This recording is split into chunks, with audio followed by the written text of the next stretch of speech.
नमस्कार। Vision IAS के news today के इस अंक में आप सभी का स्वागत है। इस अंक में हम आपके लिए लेकर आए हैं यूपीएससी परीक्षा की दृष्टि से महत्वपूर्ण कुछ अहम खबरें।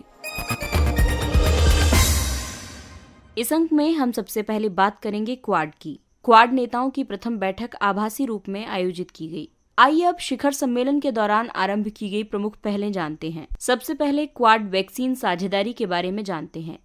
हिंद प्रशांत क्षेत्र में वर्तमान और भविष्य की किसी भी महामारी संबंधी स्थितियों से निपटने के लिए एक संयुक्त टीका आपूर्ति श्रृंखला विकसित की जाएगी।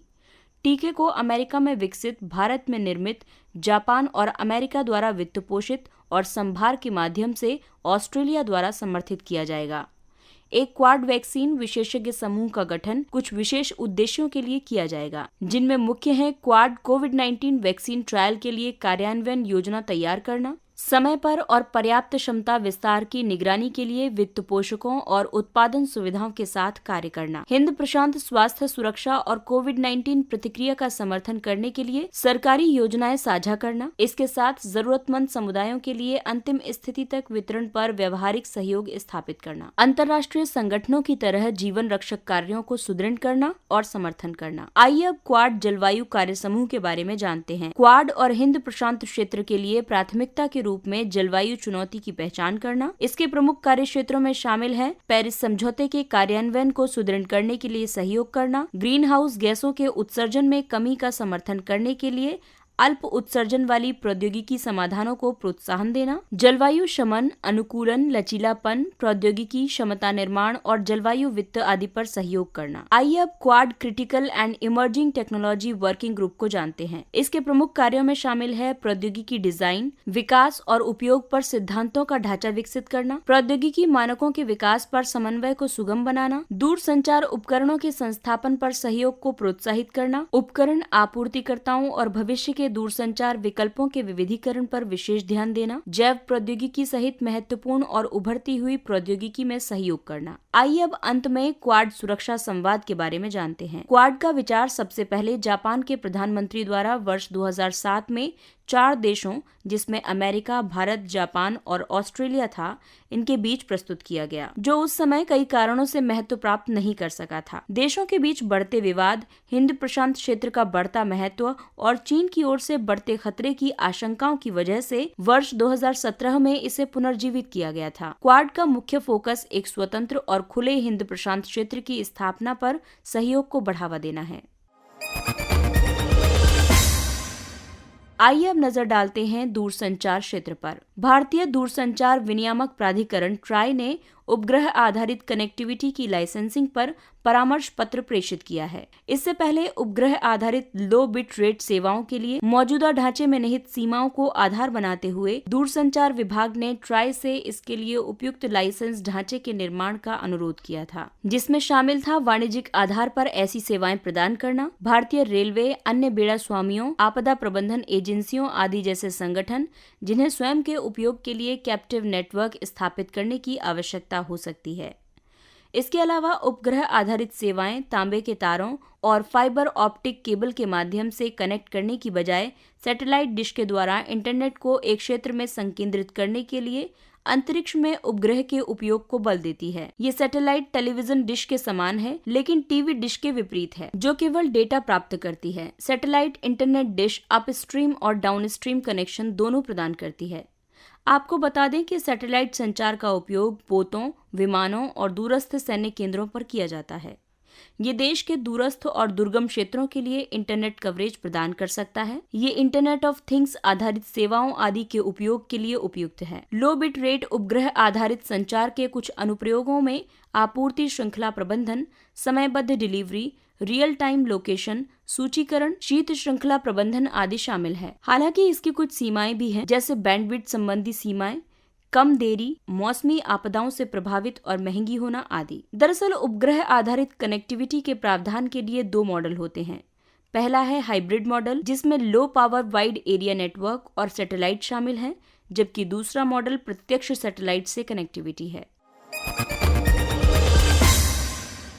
अगली खबर पर्यावरण मंत्रालय से। पर्यावरण मंत्रालय ने प्लास्टिक अपशिष्ट प्रबंधन संशोधन नियम 2021 का प्रारूप जारी किया। प्रारूप नियम पर्यावरण संरक्षण अधिनियम 1986 के अंतर्गत जारी प्लास्टिक अपशिष्ट प्रबंधन नियम 2016 में संशोधन पर केंद्रित है। आइए अब इसके निष्कर्षों की बात करें। इन नियमों के मुताबिक ये एकल उपयोग वाली प्लास्टिक वस्तुओं की कई श्रेणियों पर कई तरीके से चरणबद्ध प्रतिबंध प्रस्तावित करता है, जिसमें 30 सितंबर 2021 से गैर बुने प्लास्टिक कैरी बैग की प्रत्येक शीट जो मोटाई में 60 जीएसएम यानी ग्राम प्रति वर्ग मीटर या 240 माइक्रोन से कम नहीं होगी, इसे प्रतिबंधित किया जाएगा। वहीं दूसरे चरण में 1 जनवरी 2022 से प्लास्टिक स्टिक्स से निर्मित ईयरबड्स, गुब्बारों के लिए प्रयुक्त प्लास्टिक स्टिक्स, प्लास्टिक के झंडे, आइसक्रीम स्टिक्स, सजावट के लिए पॉलीस्टाइरीन यानी थर्माकोल पर प्रतिबंध लगाया जाएगा। वहीं तीसरे चरण के तहत 1 जुलाई 2022 से प्लेट, कप, गिलास, कटलरी जैसे कांटे, चम्मच, चाकू, स्ट्रॉ, ट्रे, मिठाई बॉक्स पर फिल्मों को लपेटना या पैकिंग करना, निमंत्रण कार्ड और सिगरेट के पैकेट, 100 माइक्रोन से कम मोटाई के प्लास्टिक या पीवीसी बैनर, स्टेरर आदि पर प्रतिबंध लगा दिया जाएगा। ये नियम पहली बार एकल उपयोग वाली प्लास्टिक को ऐसी प्लास्टिक वस्तु के रूप में परिभाषित करते हैं जिसे निपटान करने से पहले एक ही उद्देश्य के लिए एक ही बार उपयोग किया जाता है। ये नियम प्रत्येक अपशिष्ट उत्पादक, स्थानीय निकाय, ग्राम पंचायत, निर्माता, आयातक और निर्माता के साथ साथ ब्रांड मालिक और प्लास्टिक अपशिष्ट प्रसंस्करणकर्ता, पुनर्चक्रणकर्ता, सह प्रसंस्करणकर्ता आदि पर लागू होंगे। ये नियम खाद बनाने योग्य प्लास्टिक सामग्री से निर्मित वस्तुओं पर लागू नहीं होगा, जिसमें कैरी बैग भी शामिल हैं। अगली खबर उच्चतम न्यायालय से संबंधित है। उच्चतम न्यायालय ने ये स्पष्ट किया है कि राज्य सेवारत नौकरशाहों को निर्वाचन आयुक्त नियुक्त नहीं कर सकते। सुप्रीम कोर्ट ने ये स्पष्ट किया है कि एक सरकारी कर्मचारी या नौकरशाह को निर्वाचन आयुक्त के रूप में नियुक्त नहीं किया जा सकता है। सुप्रीम कोर्ट ने ये मत व्यक्त किया है कि राज्यों को राज्य निर्वाचन आयोग की स्वतंत्रता सुनिश्चित करनी चाहिए। ये निर्णय गोवा से संबद्ध एक मामले में दिया गया है, जहां सरकार द्वारा विधि सचिव को राज्य निर्वाचन आयोग का अतिरिक्त प्रभार सौंपा गया था। भारत निर्वाचन आयोग और राज्य निर्वाचन आयोग संवैधानिक निकाय हैं, जिन्हें सेवा शर्तों तथा अधिदेश के साथ गठित किया गया है। आइए अब इन पदों की नियुक्ति, पदच्युति, कार्यकाल और शासनादेश के बारे में जानते हैं। यदि मुख्य निर्वाचन आयुक्त की बात की जाए तो इनकी नियुक्ति राष्ट्रपति द्वारा की जाती है। इनको पद से हटाने के लिए उच्चतम न्यायालय के न्यायाधीश को पद से हटाने की प्रक्रिया के समान ही प्रक्रिया अपनाई जाएगी। इनका कार्यकाल 65 वर्ष की आयु या 6 वर्ष जो भी पहले हो उसके अनुसार होगा। इनका कार्य है राष्ट्रपति, उपराष्ट्रपति और संसद एवं राज्य विधानमंडलों के सदस्यों के लिए चुनाव संपन्न कराना। वहीं निर्वाचन आयुक्त की बात करें तो इनकी नियुक्ति राष्ट्रपति द्वारा की जाती है। इनको मुख्य निर्वाचन आयुक्त की अनुशंसा पर पद से हटाया जा सकता है। इनका कार्यकाल सीईसी के ही समान होता है, यानी 65 वर्ष की आयु या 6 वर्ष जो भी पहले हो। इनका अधिदेश या शासनादेश सीईसी के ही समान होता है, यानी राष्ट्रपति, उपराष्ट्रपति और संसद एवं राज्य विधानमंडलों के सदस्यों के लिए चुनाव संपन्न कराना। वहीं राज्य निर्वाचन आयुक्त की बात करें तो इनकी नियुक्ति राज्यपाल द्वारा की जाती है। इनको पद से हटाने के लिए न्यायाधीश को पद से हटाने की प्रक्रिया ही इस्तेमाल की जाती है। वहीं इनका कार्यकाल राज्यवार अलग अलग होता है। और शासनादेश की बात की जाए तो ये नगर निकायों और पंचायतों के चुनाव संपन्न करवाते हैं। अगली खबर पुरातत्व से संबंधित है। बामियान बुद्ध मूर्तियों की विरासत और आभासी पुनर्स्थापना। हाल ही में बामियान बुद्ध की मूर्तियों को ए नाइट विद बुद्ध नामक एक आयोजन में 3D प्रोजेक्शन के रूप में पुनः जीवंत किया गया। आपको बता दें कि वर्ष 2001 में तालिबान ने अफगानिस्तान की बामियान घाटी में बुद्ध की 2 स्मारक मूर्तियों को विस्फोट से नष्ट कर दिया था। आइए अब जानते हैं बामियान बुद्ध के बारे में। बामियान बुद्ध मूर्तियों का निर्माण 5वीं शताब्दी ईस्वी में हुआ था और एक समय ये विश्व में सबसे अधिक अवधि तक अस्तित्व में रही बुद्ध की सबसे लंबी खड़ी मुद्रा में मूर्तियां थीं। उन्हें स्थानीय रूप से सलसल कहा जाता था, जिसका अर्थ है समूचे ब्रह्मांड में उद्दीप्त प्रकाश, और शमामा जिसका अर्थ है रानी माता। ये मूर्तियां मध्य एशियाई क्षेत्र में बौद्ध कला की गांधार शैली का प्रतिनिधित्व करती थीं। रोमन वस्त्र विन्यास में लिपटी और 2 अलग अलग मुद्राओं के साथ बामियान बुद्ध गुप्त, सासानी और यूनानी कलात्मक शैलियों के संगम का उत्कृष्ट उदाहरण थी। हेलेनिस्टिक काल प्राचीन यूनान में एक युग को संदर्भित करता है जो 323 ईसा पूर्व से 31 ईस्वी तक था।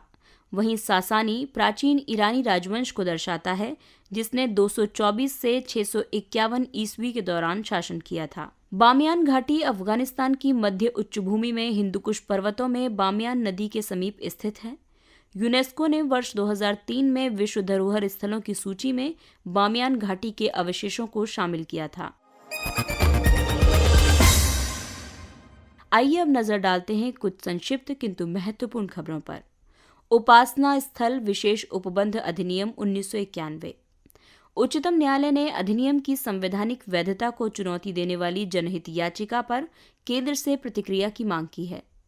ये अधिनियम पूजा के किसी भी स्थान में परिवर्तन करने को प्रतिबंधित करता है और पूजा के किसी भी स्थान की धार्मिक प्रकृति को यथावत बनाए रखने का प्रावधान करता है, जैसा कि ये अगस्त 1994 के 15वें दिन अस्तित्व में था। ये पूजा के प्रत्येक स्थान के धार्मिक चरित्र को बनाए रखने के लिए एक सकारात्मक दायित्व प्रदान करने का प्रयास करता है।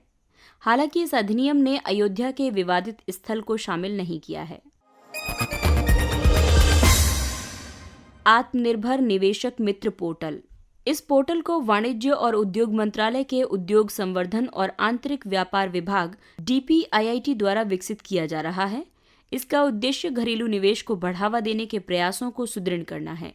ये पोर्टल सूचनाओं का प्रसारण और सुविधाओं की प्रदायगी सुनिश्चित करके निवेशकों की सहायता करेगा। ये परियोजना इन्वेस्ट इंडिया एजेंसी के अंतर्गत संचालित की जा रही है। इन्वेस्ट इंडिया को वर्ष 2009 में उद्योग संवर्धन और आंतरिक व्यापार विभाग के तहत एक गैर लाभकारी उपक्रम के रूप में स्थापित किया गया था। ईंट निर्माण क्षेत्र के लिए ऊर्जा दक्षता उद्यम E3 प्रमाण पत्र कार्यक्रम। विद्युत मंत्रालय द्वारा E3 प्रमाणन योजना को प्रारंभ किया गया है। इस योजना का उद्देश्य ईंट निर्माण क्षेत्र में विशाल ऊर्जा प्रभाव क्षमता का दोहन करना है। ये योजना ऊर्जा कुशल ईंटों के निर्माण के लिए अधिक कुशल प्रौद्योगिकियों को अपनाने के लिए नेतृत्व प्रदान करेगी। इस तरह निर्मित ईंटें ऊर्जा संरक्षण भवन संहिता की प्रमुख अहर्ताओं को पूरा करने में उपयोगी सिद्ध होगी। ईंट क्षेत्र देश के सकल घरेलू उत्पाद में लगभग 0.7% का योगदान करता है और 1 करोड़ से अधिक श्रमिकों के लिए मौसमी रोजगार प्रदान करता है। विमानन टरबाइन ईंधन को GST के अधीन लाया जा सकता है। आपको बता दें कि विमानन उद्योग द्वारा लंबे समय से विमानन टरबाइन ईंधन यानी एविएशन टरबाइन फ्यूल ATF को GST व्यवस्था के अधीन लाए जाने की मांग की जा रही है। एविएशन टरबाइन फ्यूल या जेट ईंधन की लागत भारत में एक एयरलाइन की परिचालन लागत का 45 से 55% है।